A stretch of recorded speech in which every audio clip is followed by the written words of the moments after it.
가나안으로 가기 위한 준비라는 주제입니다. 모든 사람에게 다 기회가 옵니다. 그냥 우연이라는 건 여러분 없어요. 뭔가 하나님께 내게 복을 주시려면 복받을 만한 그런 기회가 오게 되는 것입니다.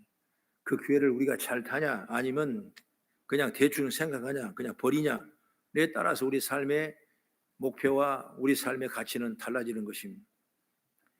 그런데 이런 기회가 오더라도 그 기회를 잡는 사람이 있고 잡지 못한 사람이 있어요. 기회를 잡는 사람은 준비된 사람이고 기회를 잡지 못한 사람은 준비되지 못한 사람인 것입니다. 우리의 성경을 보면 다윗이 골리앗을 물리친 것은 그냥 하나님께 그냥 능력이 있기 때문에 물리친 것이 아니라 이미 다윗에게는 다윗이 골리앗을 물리칠 만한 준비가 되어 있는 것입니다. 그는 혼자 양떼를 키울 때마다 하나님을 늘 앞세우면서 하나님이 함께 하시면 못할 일 없다는 믿음의 고백과 기도가 있었던 거예요. 그래서 수많은 어려운 세파 속에서도 오직 하나님을 의지했을 때 앙콤이 물러가고 짐승의 떼가 물러가고 양들을 보호할 수 있는 위대한 은혜를 입게 된. 그래서 하나님 아니면 안 되고 하나님은 다 될 수 있다는 믿음의 준비글이 되었기 때문에 그 골리앗을 이길 수가 있는 것입니다. 여러분 어느 날 갑자기 왜 그 이스라엘 나라 보면 다윗과 같은 청년이 없겠습니까? 소년이 없겠습니까? 얼마나 많은 사람인데 불구하고 그 기회가 누구한테 왔냐? 다윗에게 온 거예요. 어마무시한 그 기회가 다윗에게 온 거예요. 왜? 다윗은 그럴 만한 준비가 되어 있기 때문에 하나님께서 그를 사용하셔서 너는 칼과 단처럼 내게 오지만 나는 만군의 여호와 이름으로 간호를 하면서 그 골리앗을 죽이는 역사가 일어난 거 뭐냐면 철저한 준비의 모습을 통해서 열매가 있게 되는 것이거든요. 여러분 잘 아시기 바랍니다. 바울과 바나바의 사역이 우리가 많이 조명되고 있는데 바울이라는 사람은 다메섹 도상에서 예수를 만나지 않습니다. 예수를 믿는 사람에게 엄청난 핍박과 고통을 많이 주었는데 다메섹 도상을 지나가다가 그가 하늘에 계신 하나님을 만난 거예요. 당신이 누구냐 나를 부르십니까? 나는 네가 나를 핍박하는 예수라. 거기서 불의 광채가 내리더니 다윗이 바울이 은혜를 입은 거예요. 은혜를 입은. 그래서 어쨌든 간 그가 그동안에 했던 율법주의 유대주의를 못 버리고 오직 예수만 증언한 증인의 삶을 살아가는 그런 위대한 새로운 탈바꿈 역사가 일어났죠. 그게 막상 그때가 예루살렘 교회인데 예루살렘에 가보니까 사람들이 어떻게 생각합니까? 저 사람 나쁜 사람이야. 교회는 왔는데 나쁜 사람 왜? 얼마 전까지만 해도 우리에게 그렇게 핍박을 하고 스데반 집사를 잡아 가두려고 죽이려고 작정하고 모의를 했고 또 다른 사람까지 잡아들려고 연판장에 써서 들고 다니며 찾고 다니는 저 사람인데 우리가 감히 어찌 어제 오늘 다르다고 와서 이렇게 예비하는데 우리 함께 공동이 될 수 있냐. 다 밀어내버립니다. 그런데 하나님께서 누구를 준비했냐. 바나바라는 사람을 자기 조카입니다. 바나바라는 사람을 이미 준비했어요. 그래서 바나바 사역이 말하자면 그 예루살렘 교회에 상당히 영향이 있었어요. 그러니까 모든 감독과 장로들이 바나바라고 하면 인정을 했어요. 그러지 맙시다. 하나님이 부르신 사람이고 분명히 선택한 일이 있을 것입니다. 그렇게 해서 내려간 곳이 뭐냐면 안디옥교로 내려갑니다. 그 준비된 안디옥교를 통해서 결국 그 바나바 사역에 바나바의 그 우연과 그 필연 같지만은 그 역사적인 하나님의 준비되심이 결국 안디옥교에서 1차, 2차, 3차, 3차를 선교 여행을 다니면서 복음을 교회를 세우고 이런 신약 복음의 위대한 창시자가 될 수 있는 사람이 누구냐? 바로 바울이에요. 그러니까 그냥 되는 건 아니에요. 뭔가 준비를 하고 뭔가 기도하고 뭔가 그릇을 넓혀놨더니 하나님께 그 다음에 그 일을 채우시는 거예요. 여러분 오늘 제목이 뭐죠? 가나안으로 가기 위한 준비라 성경은 말씀하고 있습니다. 여러분 이스라엘 백성은 애굽에서 얼마 있었냐? 430년 있었죠. 성경에 기록된 얘기죠. 430년 동안 이스라엘 백성은 그 애굽에서 노예로 살았습니다. 그런데 하나님께서는 이제 그 403년 살았던 그 길을 벗어나고 가나안 땅으로 인도하려는 작정을 하고 있는 것입니다. 이미 가나안 땅으로 인도하는 건 뭐냐? 바로 아브라함에게 약속했던 땅이요. 그러니까 아브라함 후손이 누구냐? 바로 이 이스라엘 백성들이요. 70명이 붙어갔지만 나중에 300만 명이라는 엄청난 군인으로 만들 만한 대단한 능력인 민족으로 성장을 시켰어요. 그거 다 하나님이 하는 것이죠. 440년 동안. 여러분 430년을 우리가 세대로 나누면 보통 아버지와 자식의 세대를 1세대라고 그러지 않습니까? 그걸 30년으로 보거든요. 그러니까 30년인데 430년이니까 얼마 10대가 훨씬 넘어 10대가. 그러니까 여러분 한번 생각해 보세요. 10대가 넘었는데 10대가 넘은 그들의 조상의 뿌리가 어디겠어요? 가나안이 아니라니까? 애굽이 애굽. 그런데 여러분 그걸 불러놓으면 나오면 나올 수 있겠습니까? 저들은 충분히 애굽이 우리의 뿌리가 조상이다 이렇게 생각이 충분합니다. 그래서 쉽게 애굽에서 나가기 어려운 거예요. 아마 여러분 저도 유성 지금 한 30한 몇 년을 살고 있는데 떠나기 싫어. 여러분 30년 살아도 여러분 이렇게 정이 드는 것이요. 제2고향 같지 않습니까? 대전이 떠나기 싫은 거예요. 왜? 여기에 30년을 살았기 때문에 여기 고향. 근데 한번 생각해 보세요.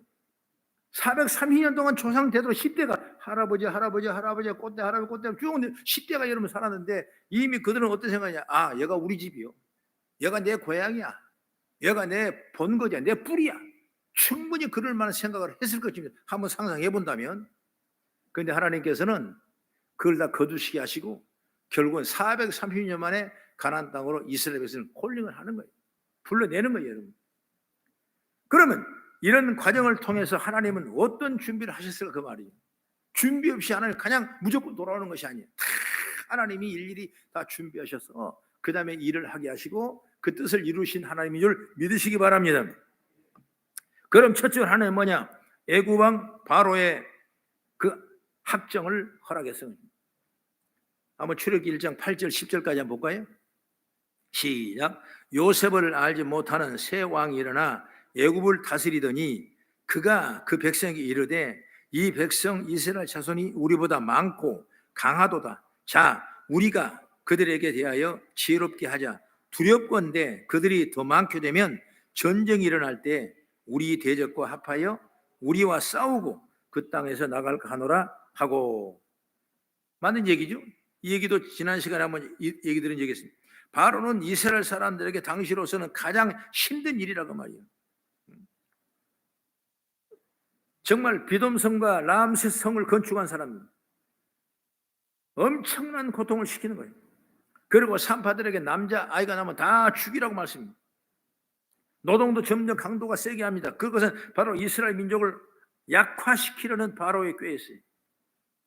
그런데 우리가 볼 때 하나님은 뭔가 계획을 세워야 될 때 그런 것이 아니라 오히려 더 많이 바로의 마음을 강팍하게 완강하게 만들었어요. 그리고 바로의 마음에 그 신하들의 마음을 완강히 한 이유가 뭐냐? 출애굽기 10장 1절의 말씀 보면 나의 표징을 그 중에 보이기 위함이다. 그러면서 2절 한번 보세요. 2절 시작. 내게 내가 애굽에서 행한 일들 곧 내가 그들 가운데 행할 표징을 내 아들과 내 자손의 귀에 전하기 위함이라. 너희는 내가 여호와인 줄을 알리라. 이처럼 이런 표징을 그들 중에 보이기 위해서. 뭔 표징이냐? 이 바로의 마음이 얼마나 악한 완강한 사람이란 걸 그들에게 보여주기 위해서 내가 하고 있다 그 말인 것입니다. 우리는 많이 그렇다면 오해를 하게 되죠. 왜 하나님 우리를 힘들게 하는가? 왜 어렵게 하는가? 왜 고통스럽게 하는가? 그러나 분명히 그 속에는 하나님의 뜻이 있고 뭔가 계획을 준비하고 있다는 사실을 믿으시기 바랍니다. 결국 여러분 이스라엘 민족이 너무 많아지는 걸 두렵게 느꼈습니다. 그들이 어떤 사람이 쳐들어온다면 아마 그 쳐들어온 사람들이 유대 백성들하고 저들이 다 합쳐가지고 우리 애굽을 물러쳐버리면 우리는 어떻게 될 것인가? 꼼짝 죽지 않느냐? 이런 상상을 하게 된 것입니다. 이런 엄청난 핍박이지, 이런 핍박. 그런 마음을 누가 해주냐? 바로 하나님께서 바로 왕에게 그런 지혜를 열게 됐어요. 그러면 이런 핍박이 없으면 이스라엘 민족이 가나안으로 하겠습니까? 여러분 누가 불러도 나오겠어요? 이런 핍박이 있기 때문에 아이 큰일 났다. 여러분 광야에 가서도 투가면 애굽을 그리워하는 사람들인데 애굽으로 돌아서는 사람들인데 만약 평안하고 편안하면 절대로 가나안으로 갈 생각을 안 할 것입니다. 그렇기 때문에 그 고통 중에 있는 그들을 이끌어내기 위해서 고난을 두고 두신 하나님을 보시는 것입니다. 바로 그것 때문에 하나님께서 바로에게 학정을 허락하신 거예요. 여러분 때로 고난이 사람을 기도하게 하고 하나님 붙잡게 만드는 것입니다. 편안하고 안정되면 기도하지 않고 하나님 붙잡지 않는 사람이 있습니다. 어려움이 오고 고난이 오니까 하나님 붙잡고 하나님 앞에 돌아오는 모습을 볼 수가 있는 것입니다.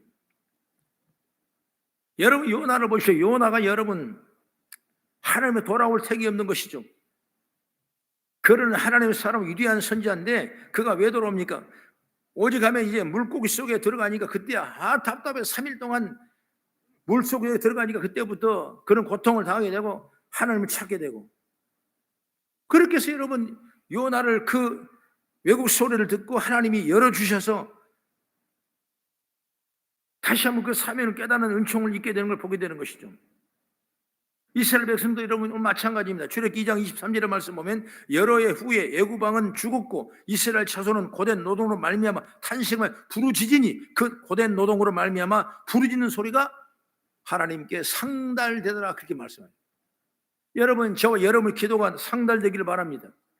허공치는 기도가 아니라 정말 전심으로 내가 아버지 앞에 기도하는 그런 갈급한 신앙을 가요 구한다면 우리 하나님 그 기도에 분명한 열매가 맺게 될 줄 믿습니다. 그 고된 노동으로 하나님께 부르짖었습니다. 그때 하나님께서는 이스라엘 백성에게 기억했던 언약, 가나안으로 인도하겠다는 그 언약을 하나님이 알게 하신 겁니다. 결국 이 모든 것이 여러분 뭐예요? 하나님이 이스라엘 가나안으로 이끌기 위한 넓은 의미에서 다 준비된 계획이라는 사실을 믿기를 주의 이름으로 축원합니다. 그 다음에 두 번째로 뭐냐면 하나님은 또 이 사건을 통해서 모세를 준비시킨, 모세를 오늘 본문에 보면 모세를 준비하시는데, 그래서 모세를 살리시고 애굽의 공주의 양자로 드리죠. 그러나 중요한 건 모세가 애굽의 공주의 양자가 되지만 하나님은 미리암의 지혜를 이용해서 모세가 그 친어머니 요게벳의 양육을 받게 하신 오늘 읽었던 말씀이죠. 왜? 그 요베겟이라는 사람이 자기 어머니이기 때문에 어린 그 모세에게 끊임없이 젖을 물리면서 어린 유아에게 끊임없이 교육을 시켰어요. 하나님의 말씀을 전해줬을 것입니다. 너는 히브리 민족이야, 너는 유대 백성이야, 너는 세계를 구원할 사람. 그러면 계속 여러분 축복을 기도하니까 그 마음속에 뭔가 깨달은 죄가 열리는 거예요. 그러니까 다시 말하면 이스라엘 민족이라는 정신을 잃지 않는 것입니다.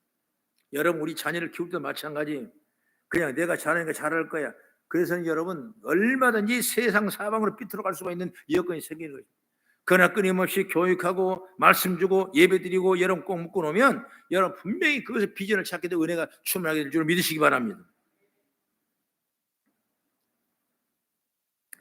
이 모세를 양자로 삼은 그 공주가, 제가 이게 참 이해가 안 돼서 한번 제 있는 책을 다 동원해 찾아보니까 합셋수투라는 여자예요. 합셋수투. 근데 얘가 누구냐? 바로 당시에 투투모세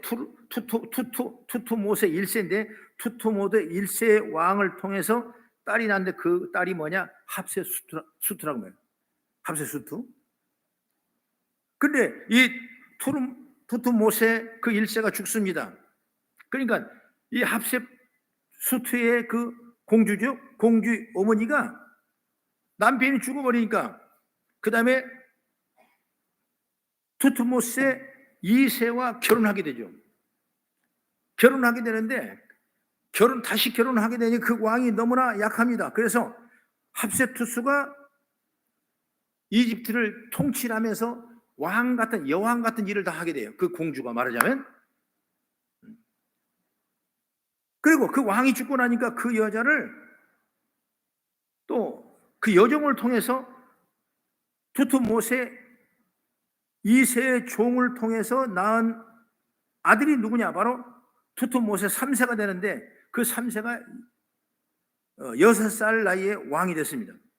그러니까 이 합셋수투의 여자가 볼 때 자기 조카 빨 때는 그런 사람인데 바로 그가 왕이 되니까 얼마나 무시했겠습니까?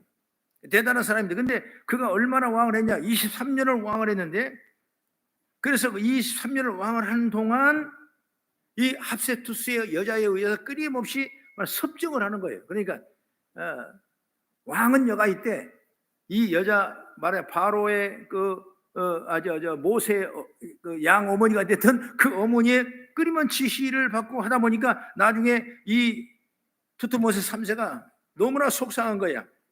그래서 이해도 안 되겠다라고 생각하고 내가 모든 사람에게 당시에 모든 나의 여건을 반대하는 사람에게 전부 다 학정과 엄청난 핍박을 하게 되는 것입니다. 그 당시에 어떠냐 사건이 이제 그리고 우리 그 당시에 모세가 컸는데 모세가 40세가 됐는데 그때 모세가 살인하는 누명을 저지게 되는 것입니다. 살인을 했죠.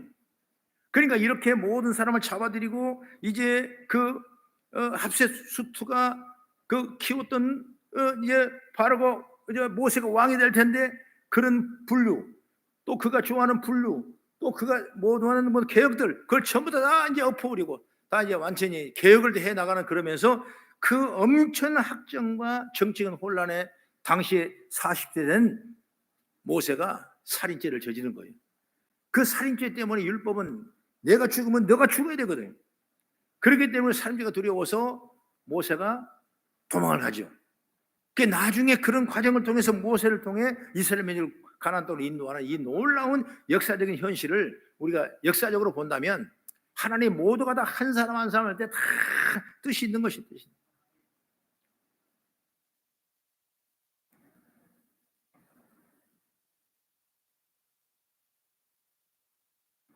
그러므로 출애굽기 2장 11절 이후에 보면 모세가 이스라엘 사람을 괴롭히는 애굽 사람을 죽이게 되고 만약 친어머니 요셉에서 양육이 없었다면 이 갓난 아기 때 이방이 된 모세는 자신의 애굽 사람인 일도 제대로 알 줄 모르고 아마 행동하지 못했을 겁니다. 그러나 계속 너는 유대인이야 라면서 하니까 이제 그가 유대인 편에 서게 되고 그 유대인 편에 서다 보니까 살아나게 되는 역사가 일어나게 되는 거죠. 이렇게 하나님은 모세를 태어나게 하시고 애굽 공주의 왕자가 되게 하시고 지도자로서 모든 교육을 받게 하는 것입니다. 그 람셋이라는 소설을 보게 되면 이제 곧 누가 왕이 되냐? 바로 모세가 왕이 돼. 히브리면 모세가 왕이 돼.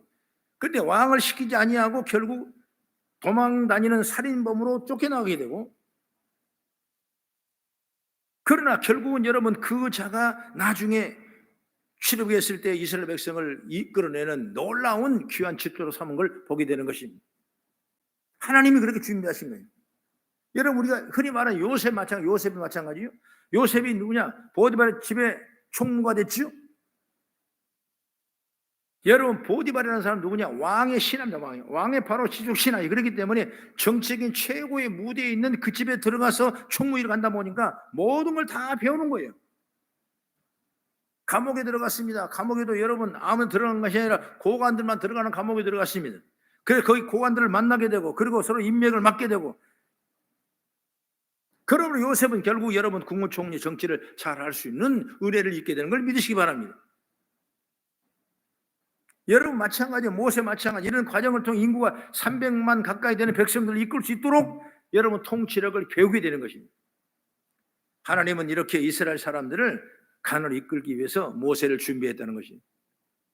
아마 처음부터 모세를 그렇게 지도로 삼으셔서 역사했다면 아마 별 난리가 나고 엄청난 힘든 일이 있었을 겁니다. 그러나 모세를 살인죄를 누명을 쓰고 그 다음에 광야 40년 동안 누가가 말할 사람이 없는 짐승을 키우고 이드로 장인에 대해서 짐승을 키우는데 여러분 양들하고 얘기할 정도 짐승하고 얘기할 그 외에는 아무 얼마나 많은 고뇌와 얼마나 많은 침묵과 얼마나 많은 묵상과 얼마나 많은 시간들을 그런 80년 동안 했겠습니다.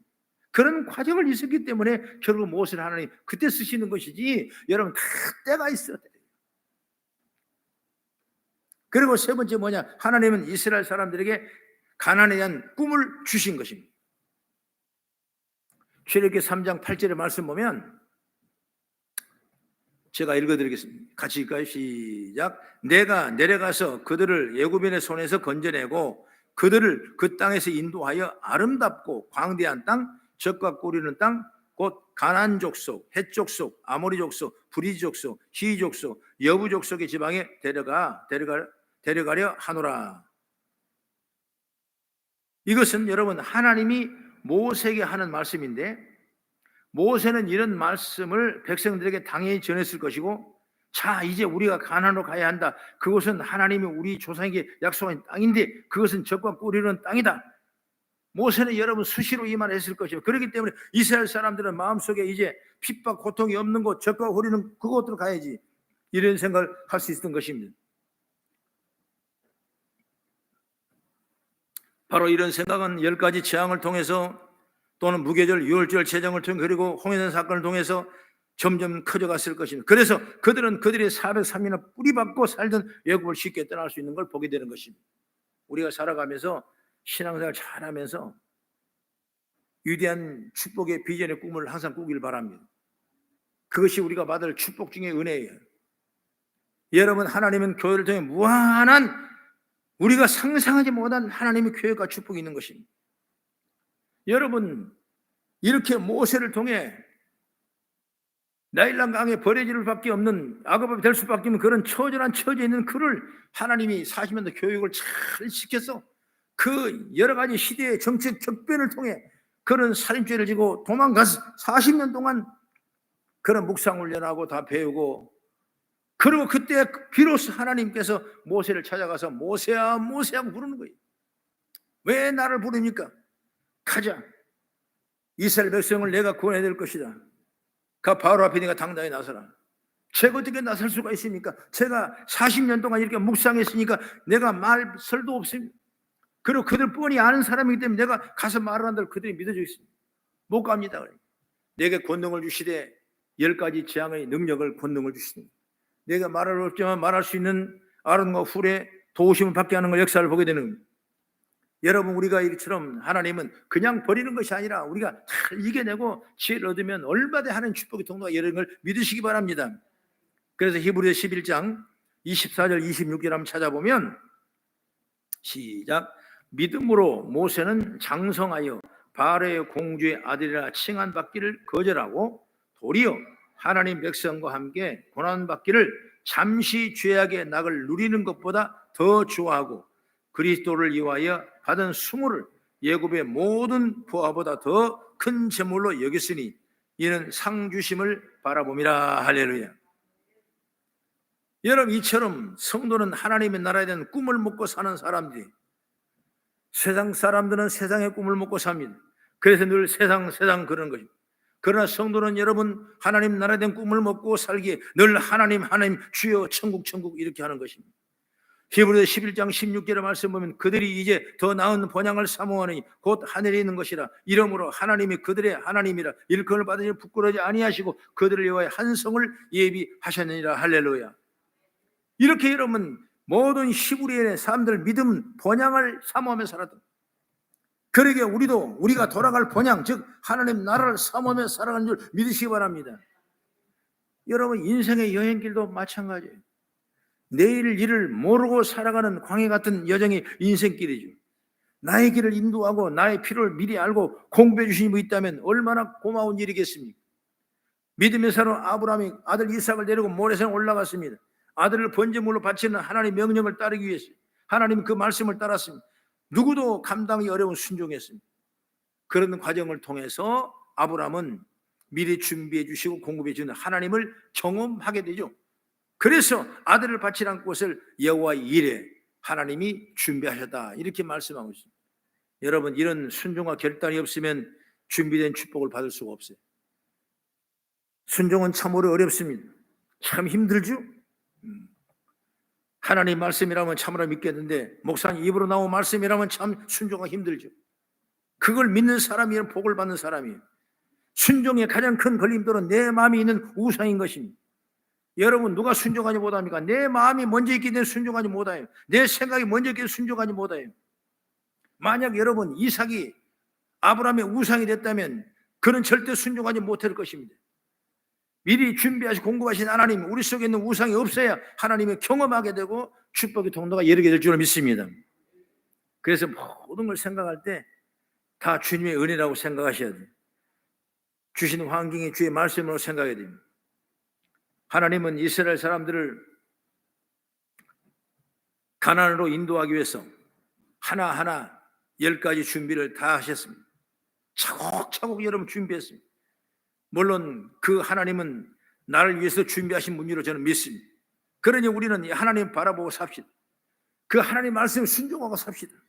하나님은 반드시 우리들도 적과 꿀 이룬 땅으로 인도하게 될 줄로 믿습니다. 그게 바로 신앙이에요, 신앙. 여러분 신앙을 잘 만드셔서 주어진 하나님의 복을 누리는 복된 자가 되기를 난 주의 이름으로 축복합니다.